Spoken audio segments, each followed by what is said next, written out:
Paano gumagana ang VCM o vote counting machine? Ang vote counting machine ay isang elektronikong makina na ginagamit sa halalan para sa automatikong pagbibilang ng mga boto sa Pilipinas. Narito kung paano ito gumagana.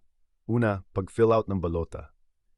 Ang botante ay mag-shade o magmamarka ng bilog sa tabi ng pangalan ng kanyang mga napiling kandidato sa isang espesyal na balota. Ang balota ay may mga pre-printed na mga pangalan ng mga kandidato o mga issue sa isang eleksyon. Pangalawa, paglalagay ng balota sa VCM. Kapag tapos na ang botante sa pag-fill out ng balota, ipapasok niya ito sa VCM. Ang makina ay may scanner na babasahin ang mga marka sa balota. Ang proseso ng pag-scan ay mabilis at nagagawa sa loob ng ilang segundo. Pangatlo, pag-verify ng boto. Ang makina ay magkakaroon ng screen o prompt para ipakita sa botante na tinanggap ang kanyang balota.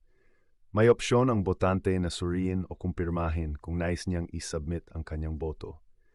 Ang mga VCM sa Pilipinas ay gumagamit din ng voter-verified paper audit trail kung saan maglalabas ng resibo ang makina bilang patunay ng boto na maaaring suriin ng botante. Pang-apat, pagbilang ng mga boto.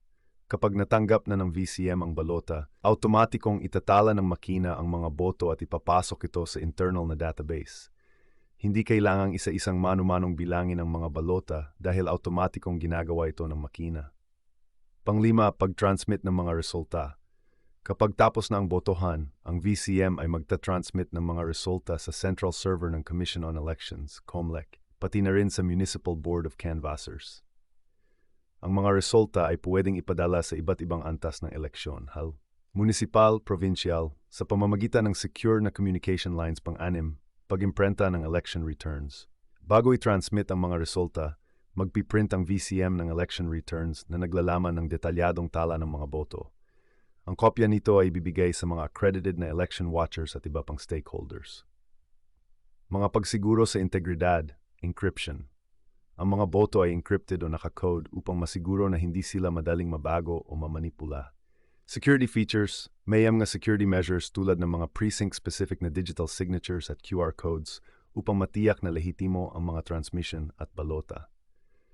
Sa kabuuan, ang VCM ay idinisenyo para gawing mabilis, ligtas, at tumpak ang proseso ng pagboto at pagbibilang ng mga boto.